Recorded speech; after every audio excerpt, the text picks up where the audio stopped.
ஜனவரி 28 இந்த நியூஸ் பார்க்கலாம். ஃபர்ஸ்ட் பேஜில் mother of all deal. So இந்தியாவும் வந்து ஃபைனலாக ஃப்ரீ ட்ரேட் அக்ரிமெண்ட் சைன் பண்ணிட்டாங்க. ஸோ அதில் இருக்க ப்ரொவிஷன்ஸ்லாம் கொஞ்சம் வச்சுருக்காங்க. லைட்டாக பார்த்துக்கிட்டா போதும்.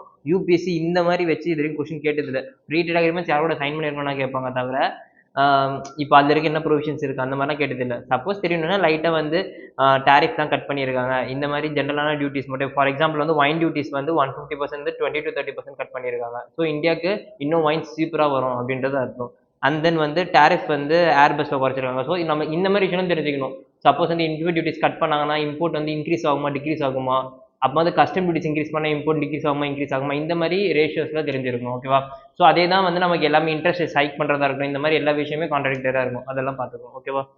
ஸோ வேறு எதுவும் இல்லை. கீழே வந்து no discrimination new UGC equity rules.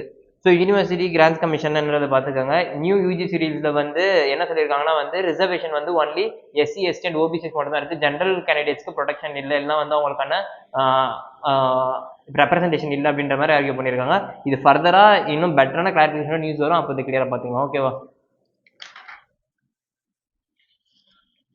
So next வந்து பேஜ் நம்பர் 7ல் Karnataka constitute gig workers welfare board. So இது ஒரு ஃபார் எக்ஸாம்பிள் இந்த மாதிரி கொஸ்டின்ஸ் வந்து மெயின்ஸ் ரிலேட்டடாக நம்மளுக்கு எக்ஸாம்பிள்ஸ் கொடுக்கறதுக்கோ அது ரொம்ப யூஸ்ஃபுல்லாக இருக்கும். கர்நாடகா வந்து ஜிக் ஒர்க்கர்ஸ்க்குனே வந்து ஒரு வெல்ஃபேர் போர்டு கிரியேட் பண்ணியிருக்காங்க அப்படின்னு சொல்றது. ஸோ இது வந்து one of the initial stage இந்த மாதிரி பண்ணுறது. ஸோ தெரிஞ்சுக்கிறது நல்லது. ஓகேங்களா?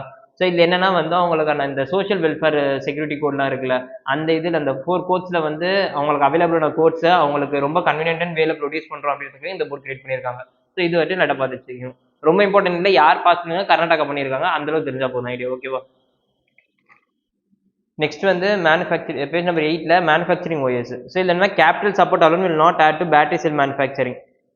ஸோ இப்போ என்னன்னா வந்து இந்தியா 500 GW வந்து நான் ஃபாசில் ஃபியூல் ப்ரொடியூஸ் பண்ண போறாங்க அப்படின்னு சொல்லியிருக்காங்க 2030. அப்போ என்னன்னா வந்து நம்ம வந்து ஃபாசில் ஃபியூல்ஸ் வந்து நான் ஃபாசில் ஃபியூல் மூவ் பண்றோம். கரெக்டா? இது வரைக்கும் நம்ம மோர் தென் வந்து 50 to 60% வந்து ஃபியூல் எதை நம்பி இருக்கோம்னா ஃபாசில்ஸ் தான். ஓகேவா? இன்னும் வந்து நம்ம வந்து ஆல்டர்னேட்டிவ் மெக்கானிசம் எதுவும் பெருசா டிரைவ் பண்ணல. ஓகேவா? ஸோ நம்ம சோலார் எனர்ஜியில் ஒன் ஆஃப் த டாப்பராக இருக்கும். விண்ட் எனர்ஜியில் லார்ஜ் ஸ்கேல் பொட்டன்ஷியல் இருக்கு. இது எல்லாமே இருந்தாலுமே வந்து இந்தியா வந்து அதை அச்சீவ் பண்ணல. ஸோ இவங்க என்ன சொல்றாங்கன்னா வந்து பேட்டரி செல் மேனுஃபேக்சரிங் கெப்பாசிட்டிக்கு வந்து நீங்க வெறும் காசு கொடுத்தா பட்டது, அதுல இன்னும் நுவான்ஸ்டா வேற விஷயம் தேவைப்படுது அப்படின்னு சொல்லிட்டு ஆர்கியூ பண்றாங்க. ஸோ பேட்டரி செல்னு வரும்போது அதுல இருக்கிறது வந்து பாலிசிலிகான் அண்ட் வேஃபர் மேனுஃபேக்சரிங் இந்த மாதிரி டேர்ம்ஸ் தான் ஜென்ரலா கொடுத்துட்டு ரிலேட்டிவ் வாட்ன்றது யூபிஎஸ்சி இப்போ இருக்க ட்ரெண்டா இருக்கு. ஸோ பாலிசிலிகான் என்ன, அது வந்து இருக்கிறதுலே ஃபைனஸ்ட் சிலிகான் மெட்டீரியல் செமிகண்டக்டர் செய்யறதுக்கு. அந்த வேஃபர் மேனுஃபேக்சரிங்னா செமிகண்டக்டர் மெட்டீரியல் வந்து ஸ்லைஸ் பண்றதுக்கு யூஸ் பண்ற டெக்னாலஜி. இது ரெண்டுமே வந்து இப்போ கரண்டா ரொம்ப எம்ப்ளாய் பண்ணிட்டு இருக்காங்க. ஸோ இது ரெண்டுமே வந்து இந்தியாவுக்கு டெபிசிட்ல இருக்கு. இந்தியா வந்து மற்ற கண்ட்ரிஸை டிபெண்ட் பண்ணியிருக்கு இந்த 2 விஷயத்துக்கு. ஸோ இது இந்தியா வந்து பூஸ்ட் அப் பண்ணும். அப்போ கேபிட்டல் சப்சிடிஸ்ன்றது வந்து ஜஸ்ட் வந்து ஒரு மணி இன்ஃபியூஷன் இல்லாம அவங்களுக்கு வந்து பெட்டரான ஆக்சஸ் கொடுக்கணும். எந்த விஷயத்தெல்லாம் சொல்றாங்கன்னா மெயினா இப்போ சைனா தான் இருக்கிறதே one of the leading battery manufacturers. கரெக்டுங்களா? அதுவும் இல்லாமல் அவங்க பண்ற டெக்னாலஜி தான் இப்போ வேர்ல்டே டிரைவ் பண்ணிட்டு இருக்கு. சப்ளை செயின் ரிலேட்டடா இருக்கிறதுல கிரிட்டிக்கல் மினரல்ஸ் ரிஃபைன் பண்றதா இருக்கட்டும், ரேர் எர்த் மினரல்ஸ் ரிஃபைன் பண்றதா இருக்கட்டும், அவங்க தான் டாப்ல இருக்காங்க. இப்போ சைனீஸ் வந்து அங்க இருக்க சைனீஸ் ரிசர்ச்சரோ ஸ்காலரோ இங்க வந்து ஒர்க் பண்றதுக்கு பெர்மிட்லாம் விசாஸ் வந்து இந்தியா பேன் பண்ணாங்க ரீசெண்டா. எதனாலனா இந்த லைன் ஆஃப் ஆக்சுவல் கண்ட்ரோல், அதுக்கப்புறம் இந்த அருணாச்சல் பிரதேஷ் ரீஜன், இந்த ரீஜன்லாம் வந்து கொஞ்சம் வந்து ஸ்டாண்ட் ஆஃப் போனதுனால. ஓகேவா? இப்போ என்னன்னா அவங்கள வராமல் விட்டதுனால என்ன ஆச்சுன்னா இங்க இருக்க அந்த புது ஐடியாஸ் வந்து கிரியேட் ஆகலை. ஐடியாஸ் வந்தால் தானே இங்கே புதுசாக ஏதாவது நம்ம கிரியேட் பண்ண ட்ரை பண்ணுவோம். ஸோ அவங்க ஆள் அலோவ் பண்ணாதனால இந்த மாதிரி இஷ்யூஸ்லாம் இருக்கு. ஸோ இதெல்லாம் இந்தியா வந்து வெறும் இப்போ ப்ரொடக்ஷன் லிங்க்ட் இன்சென்டிவ் ஸ்கீம் சொல்றாங்களே, ப்ரொடக்ஷனை மட்டும் கான்சன்ட்ரேட் பண்ணாம அது இருக்க எக்ஸ்பர்டைஸ், அது இருக்க டெக்னாலஜி, அதை வந்து கான்சன்ட்ரேட் பண்ணால் இன்னும் பெட்டரா வந்து அவுட்புட் கொடுக்க முடியும் அப்படின்னு சொல்லி ஆர்கியூ பண்றாங்க. ஓகேவா? Next pressure points. Trump strategy to keep pushing curcas only lead to braking point. So இப்போ என்னன்னா வந்து வெனின்சுலா இஷ்யூ நமக்கு எல்லாமே தெரியும். கரெக்டா? அங்கே இருக்க பிரசிடென்ட்டை கூட்டு போயிட்டு இதுக்கப்புறம் வந்து வெனின்சுலாவை நான் தான் பெட்டர் ரூல் பண்ண போறேன்னு சொல்றாங்க. இப்போ வந்து ரஷ்யா உக்ரைன் இஷ்யூ எல்லாத்தையுமே கம்பேர் பண்றாங்க. ஸோ ரஷ்யா உக்ரைனுமே வந்து அந்த மாதிரி ஒரு ரீஜன் ஸ்பெசிஃபிக் தானே ஆக்குபை பண்ணாங்க. இப்போ வந்து டொனால்ட் ட்ரம்ப் வந்து இப்போ வெனின்சுலா அட்டாக் பண்ணதா இருக்கட்டும், என்னன்னு சொல்லி அட்டாக் பண்ணாங்கன்னா வந்து அங்கே வந்து நிறைய இல்லீகல் மணி டிராஃபிக்கிங் இருக்கு, ட்ரக் டிராஃபிக்கிங் இருக்கு, அதனால நாங்கள் வந்து கான்ட்ராக்ட் பண்றதுக்காக நாங்கள் போயிருக்கோம். அதுக்கப்புறம் என்ன சொன்னாங்க, மெயினான மோட்டோ என்னன்னு பார்த்தா வெனிசுலாவோட oil reserves, economic importance. So அந்த ஆயில் ரிசர்வ்ஸை கைப்பற்றுறது தான் மெயினான ஏமே. அதை வந்து அவங்க ஹார்னஸ் பண்ணிக்கணும்னு நினைக்கிறாங்க யூஎஸ். ஸோ அந்த ஹார்னஸ் பண்ணிக்கணும்னு நினைக்கிறது எந்த அளவு வந்து பெனிஃபிட்டாக இருக்கும். ஃபார் எக்ஸாம்பிள் வந்து இது வந்து டைப் ஆஃப் கொலினியலிசம் தான். இப்போ வந்து ஒரு கண்ட்ரி வந்து போய் வேற ஒரு கண்ட்ரில ஆக்குபை பண்ணிட்டு அங்க இருக்க கண்ட்ரி நான் ரூல் பண்றேன், அங்க இருக்க ரிசோர்ஸ் எனக்குன்னு சொல்லும்போது ஆட்டோமேட்டிக்கா வந்து அது கொலினியலிசம் மைண்ட் செட் தான் கூட்டு போகுது. அண்ட் தென் வந்து இதே இஷ்யூஸ் வந்து நம்ம மத்த கண்ட்ரீஸ் பண்ணா எல்லாருமே வந்து அகேன்ஸ்டா வாய்ஸ் எழுப்புறோம். ஃபார் எக்ஸாம்பிள் வந்து ரஷ்யா வந்து உக்ரைன்ல பண்ணதா இருக்கட்டும், சைனா வந்து ஹாங்காங்ல பண்றதா இருக்கட்டும், இவங்க எல்லாம் பண்ணும்போது நம்ம சண்டைக்கு போறோம். அது நீங்க பண்றது தப்பு, அப்படி பண்ணக்கூடாதுன்னு சொல்லிட்டு. ஆனா இதே யூஎஸ் பண்ணும்போது ஏன் பண்ண மாட்டேங்கிறோம்? கேட்டா வந்து அவங்க ரொம்ப ப்ரொசீஜர் தான் பண்றாங்க, எதுவும் பெருசா வந்து இன்டர்நேஷனல் ஆர்டரை வயலேட் பண்ணல அப்படின்னு சொல்லிட்டு. ஆனா ஆக்சுவல் இன்டர்நேஷனல் ஆர்டரை வந்து டிஸ்டர்ப் பண்றதே இந்த பேட்டர்ன் தான். ஒரு எக்கனாமிக் இம்பார்ட்டன்ஸை வச்சுக்கிட்டு அவங்கள ஆக்குபை பண்ணிட்டு அதை ஃபுல்லாக கண்ட்ரோல் பண்ணுறது எந்த அளவு வந்து ஒரு இன்டர்நேஷனல் ஆர்டரை வந்து ஸ்டெபிலிட்டியை கொண்டு வருது. அப்போ இன்டர்நேஷனல் ஸ்டெபிலிட்டின்றது யார் எந்த கண்ட்ரி பண்றாங்கன்ற பேஸ் பண்ணி தான் இருக்கு தவிர ஆக்சுவல் இன்டர்நேஷனல் ஆர்டரை பேஸ் பண்ணி இல்லை அப்படின்னு சொல்லிட்டு அறிக்கை பண்றாங்க. ஓகேவா? The solution to the falling rupee lies in diplomacy. So இப்போ வந்து ஃபார்மர் ஆர்பிஐ கவர்னர் இந்த ஆர்டிகல் எழுதியிருக்காங்க. ஸோ கொஞ்சம் டெக்னிக்கலிட்டிஸ் இருக்கு, லைட் அண்டர்ஸ்டாண்ட் பண்ணா ஓகே தான். ஓகேவா?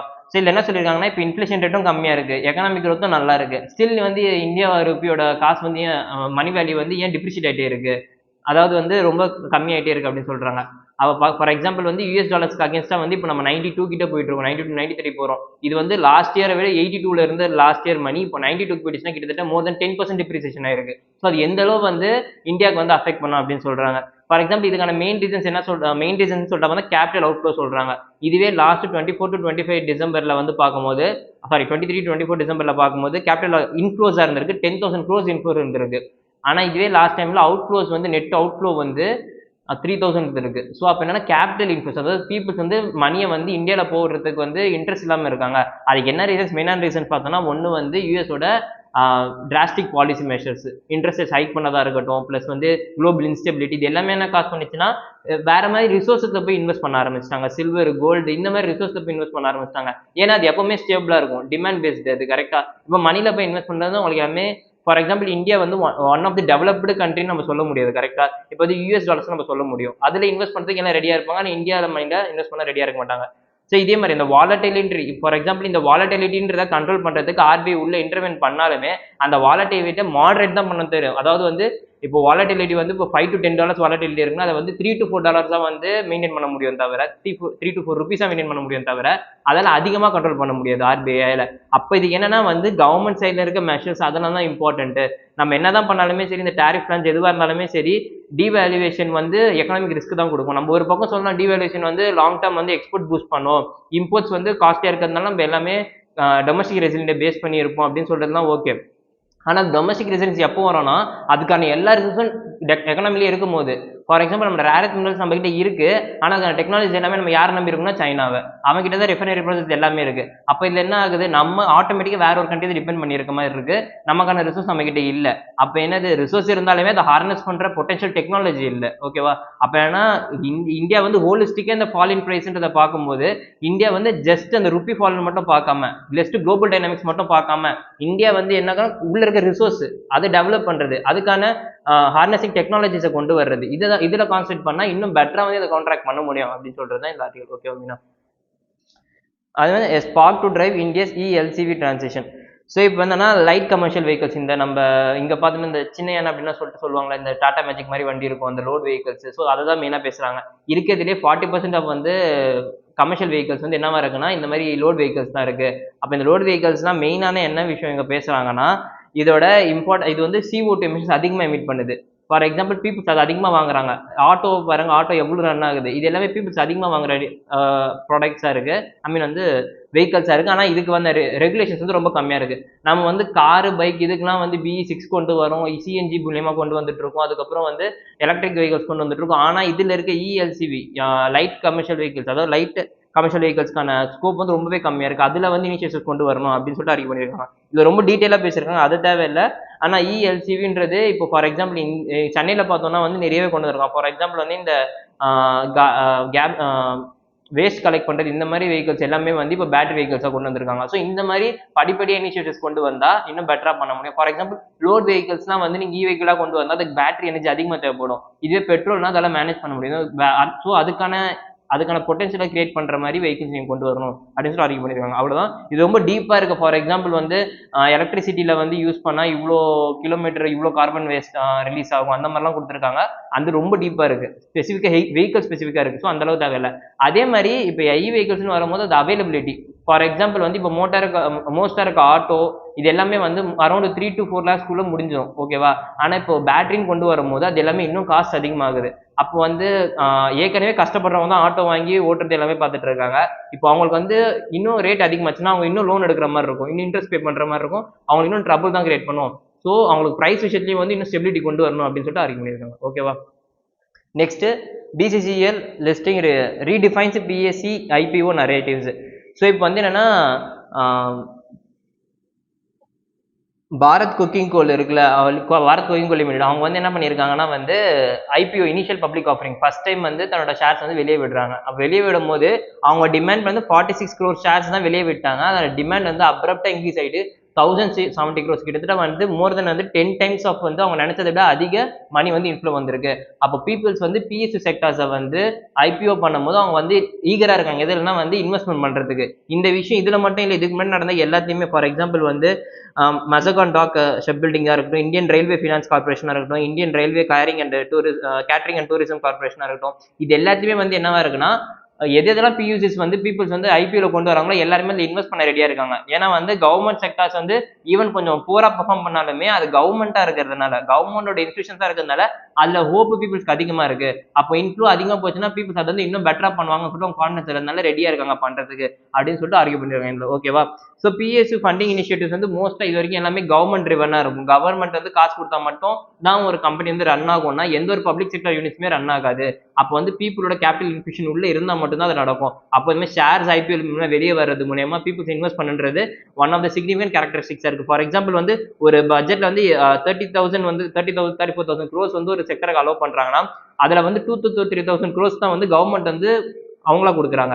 மற்ற எல்லா காசுமே வந்து உங்களுக்கு கேபிட்டல் இன்ஃபியூஷன் அதாவது ஐபிஎஸ் மூலியமாவோ இல்லை எஃப்டிஐ மூலியமா வர்றது தான், ஓகேவா. ஸோ இது எல்லாமே வந்து என்னன்னா வந்து இன்வெஸ்ட்மெண்ட் உள்ள வர்றது வந்து கவர்மெண்ட் மூலியமா மட்டும் இருந்தா வந்து அங்கே பெட்டரா இருக்காது. பப்ளிக் பிரைவேட் பார்ட்னர்ஷிப் வந்து எங்கேஜ் ஆகும் போது தான் அதோட பொட்டன்ஷியல் ஹார்னஸ் பண்ண முடியும் அப்படின்னு சொல்லிட்டு அறிவு பண்றாங்க, ஓகேவா. ரொம்ப இருக்கு. ஜஸ்ட் வந்து இனிஷியல் பப்ளிக் ஆஃபரிங் என்னன்னு பார்த்துக்கணும், ஸ்டாக் மார்க்கெட் டீடைல்ஸ் சும்மா பேசிக் டேர்ம்ஸ் எல்லாமே லைட்டாக பார்த்துக்கிட்டா ஓகே. புல் மார்க்கெட்னா என்ன, அதுக்கப்புறம் வந்து பியர் மார்க்கெட்னா இந்த மாதிரி விஷயம்லாம் பார்த்துக்கிட்டா ஓகே, ஓகேவா. நெக்ஸ்ட் வந்து பேஜ் நம்பர் 10ல பிளியா இன் எஸ்சிக்கான யூஜி ஸோ அதே தான் எஸ்சி எஸ்டி ஓபிசி அந்த ரெகுலேஷன்ஸ் இருக்குல்ல அது ரிலேட்டடாக பிளியா அப்ளை பண்ணியிருக்காங்க. இது ஃபர்தரா நியூஸ் வந்து எடிட்டோரியல்ஸில் வரும்போது டீடைல்ஸாக இருக்கும். அப்போ அதில் இருக்க கிளாஸ் வைஸ் நம்ம டிஃபரன்ஸ் பார்த்து தெரிஞ்சுக்கலாம், ஓகேவா. ஸோ இதில் வேறு எதுவும் இல்லை. நெக்ஸ்ட் வந்து பேஜ் நம்பர் 12 வந்து பார்க்கும்போது acquire option assets of acid attack. So இப்போ என்னன்னா வந்து ஆசிட் அட்டாக்ன்றது ஒரு பெரிய கிரிமினல் கேஸாக வந்து ஸ்டில் வந்து ஃபைல்ஸ் வந்து பெட்டிஷன் ஃபைல் ஆகிட்டே இருக்கு, ஓகேவா.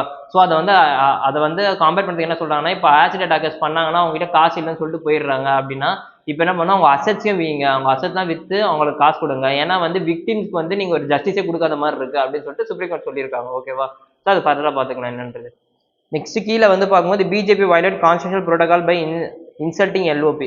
ஸோ இதெல்லாம் முக்கியம் இல்லை, லீடர் ஆஃப் அப்போசிஷன்ன்றது யாரு, அவங்களுக்கு ஆக்ட் மூலியமா பவர் வருமா இல்லை கான்ஸ்டியூஷன்ல வந்து அவங்களுக்கு பவர் கொடுத்துருக்காங்களா மட்டும் தெரிஞ்சுக்கிட்டா போதும், ஓகேவா. இது UPSC already leader of opposition வச்சு கொஸ்டின் கேட்டிருக்காங்க 2018 நினைக்கிறேன், ஓகேவா. ஸோ இந்த மாதிரி கொஸ்டின்ஸ் தான் லைட்டாக பார்த்து வச்சுக்கணும். நெக்ஸ்ட் வந்து வேற எதுவும் நம்ம பேஜ் அதன் வந்து பிசினஸ் பேஜ் நம்பர் 13ல Hindalco unveils 2.3 billion aluminium smelter in Odisha. So copper smelting வச்சு ஆல்ரெடி யூபிஎஸ்ல கொஸ்டின் கேட்டிருக்காங்க 2021ல. ஸோ இப்போ என்ன அலுமினியம் ஸ்மெல்டிங்னா என்னது லைட்டாக பார்த்து வச்சுங்க. காப்பர் ஸ்மெல்டிங் கேட்டதுக்கு இஷ்யூ வந்து என்னன்னா ஸ்டெர்லைட் இஷ்யூ நடந்துட்டு இருந்துச்சு அப்போ, ஓகேவா. ஸோ இப்போ என்னன்னா அலுமினியம் ஸ்மெல்டிங்ன்றது அவங்க பிளான்ட் எக்ஸ்பேண்ட் பண்றாங்க. நம்மளுக்கு அலுமினியம் ஸ்மெல்டர்னா என்ன அப்படின்னு லைட்டாக தெரிஞ்சிருக்கும் ரொம்ப நாளும். அலுமினியம் ஸ்மெல்டர் பண்றது மூலியமா அதுல இருக்க ரா மெட்டீரியல்ஸ் வந்து எதுக்கு யூஸ் ஆகணும், அதை வந்து ரா மெட்டீரியலா லித்தியம் பேட்டரி ப்ரொடக்ஷனுக்கு யூஸ் பண்றாங்க. ஸோ இதுவுமே தெரிஞ்சிருக்கணும், அலுமினியமே வந்து பேட்டரி ப்ரொடக்ஷனுக்கு யூஸ் ஆகுது, அவ்வளவுதான், ஓகேவா. நெக்ஸ்ட் வந்து FTA will anchor manufacturers into global value chain. So வந்து குளோபல் இப்போ வந்து EU சைன் பண்றாங்க. இது எல்லாமே வந்து இன்னும் வந்து குளோபல் வேல்யூ செயின்ல ஆட் ஆகும் அப்படின்னு சொல்றாங்க. இது ஃபர்தர் நியூஸ் வரும், ஸ்பெசிஃபிக்காக வந்து ஸ்கீம்ஸ் வச்சு வரும். அப்போ இது ஃபர்தராக பார்த்துக்கலாம், ஓகேவா. நெக்ஸ்ட் வந்து பேஜ் நம்பர் 14ல வந்து doomsday clock 85 seconds to midnight. So இந்த ஆர்டிகல் சும்மா லைட்டாக படிச்சுங்க, பெருசாக இம்பார்ட்டன்ட்லாம் இல்லை. அவங்க வந்து இந்த இப்போ இருக்க சடன் மெஷர்ஸ் அதெல்லாம் வந்து குளோபல் கேட்டாஸ்ட்ராஃபி வந்து ரொம்ப இன்க்ரீஸ் ஆக போகுது, அது டூம்ஸ்டேக்கு போய் லீட் பண்ண போகுது அப்படின்ற மாதிரி சொல்லிட்டு இருக்காங்க. ஜஸ்ட் வந்து ஒரு ஸ்டடி தான், அதை லைட்டாக பார்த்துக்காங்க. யூபிஎஸ்சி கொஸ்டின் கேட்கறது ரொம்ப ப்ராபபிலிட்டி கம்மி இந்த விஷயத்தில், ஆனால் அதுக்கு தெரியாமையும் இருக்கக்கூடாது இது என்னன்னு, ஓகேவா. நெக்ஸ்ட் வந்து Japan US ties would gamble Tokyo ignore Taiwan crisis. So Taiwan கிரைசிஸ்னா என்ன, இப்போ வந்து யூஎஸும் ஜப்பானும் க்ளோஸ்அப் வந்தாங்கன்னா யாருக்கு மெயினான அஃபெக்ட் இருக்கும்னா வந்து சைனாவும் ஜப்பானும் பிரிவாங்க கரெக்டாக, சைனாக்கும் ஜப்பானுக்கும் சண்டை மூட்டும். அப்போ யார் வந்து பாதிக்கப்படுவாங்க, தைவான் தான். ஏன்னா இருக்க குட்டி ஐலாண்ட் அவன் தான் வந்து மெயினாக பாதிக்கப்படுவான். ஸோ அதுக்கான மெஷர்ஸ் கொண்டு வரணும் அவங்கள ப்ரொடெக்ட் பண்ணுறதுக்கு. அதாவது வந்து நீங்கள் 2 பேர் ஒன்று சேர்றதுனால பிரச்சனை எனக்கு தான் அப்படின்னு சொல்லி தைவான் சொல்கிறாங்க. ஓகேவா, வேறு எதுவும் இல்லை இதில். அவ்வளோதான், ஸ்போர்ட்ஸ் நியூஸ் எந்த பெருசாக இல்லை. ஸோ நீங்கள் டிஸ்கஸ் பண்ண ஆர்டிகல் எல்லாமே வந்து ஐகிட் ஐஏஎஸ் அகாடமி டெலிகிராம் சேனலில் குவிசஸாக ரன் ஆகும். அட்டன் பண்ணி பாருங்கள், ஆக்டிவ் ரிகார்டிங்க்கு பெட்டராக இருக்கும். ஓகேவா, தேங்க்யூ.